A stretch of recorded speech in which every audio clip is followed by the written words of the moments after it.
Para अध्यक्ष महोदय, अभी अभी जो प्रस्ताव हम लोगों के सामने इस सदन में रखा गया वह सचमुच में एक विचारणीय विषय है। आज हमारे देश की हालत किसी से छिपी नहीं।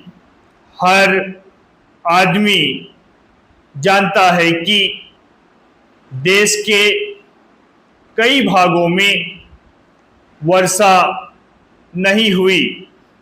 इसके कारण देश के कई हिस्सों में, जिनमें कि बिहार प्रमुख है, अकाल जैसी स्थिति पैदा हो गई है।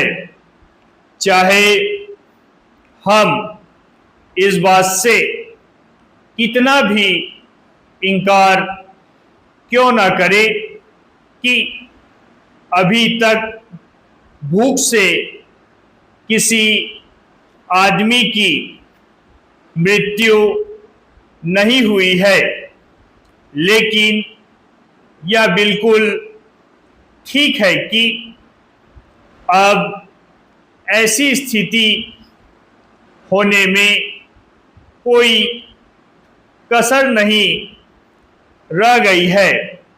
आप यह समझ लीजिए कि किसी दिन भी आपको ऐसा अवसर मिल सकता है कि अमुक स्थान में भूख से इतने आदमियों की मृत्यु हो गई और इतने पशु समाप्त हो गए। पैरा, मैंने स्वयं इन इलाकों का दौरा किया है। करीब करीब हर गांव और कस्बे को देखा है।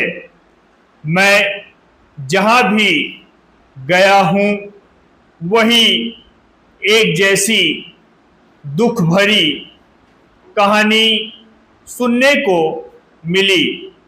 हर ग्रामवासी के मुंह पर एक ही शिकायत है कि इस साल हमारा क्या होगा।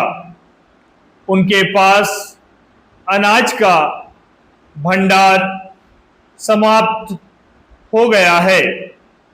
पशुओं के चारे की व्यवस्था नहीं है और सरकार द्वारा कोई उचित प्रबंध अभी तक नहीं हुआ।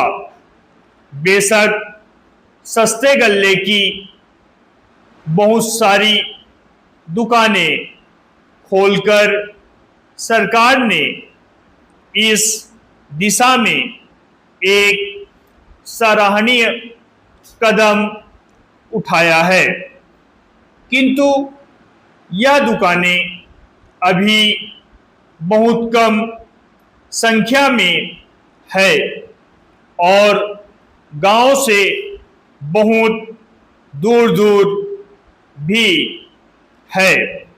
इन दुकानों की दूरी और भी इसलिए अखरती है क्योंकि आजकल पानी ना होने से ग्रामवासी किसी और मेहनत मजदूरी की तलाश में लगे रहते हैं। ऐसे समय यदि उन्हें अनाज प्राप्त करने के लिए अपने गांव से मीलों दूर जाना पड़े और उनके आने जाने में ही पूरा दिन समाप्त हो जाए तो फिर आप ही बताइए वे बेचारे क्या करें। इसलिए जहां हम एक और यह ध्यान दे रहे हैं कि सस्ते अनाज की दुकानें खोली जावे, वहां दूसरी ओर यह भी आवश्यक है कि इन दुकानों की दूरी 1-2 मील से अधिक ना हो।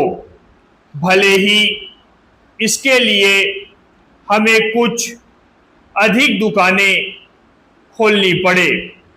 यह एक बहुत ही आवश्यक बात है और हमें इसका ध्यान रखना चाहिए। ऐसा करने से हो सकता है कि कुछ अधिक खर्च भी हो, लेकिन ऐसा ना करने से काम ना चलेगा। स्टॉप।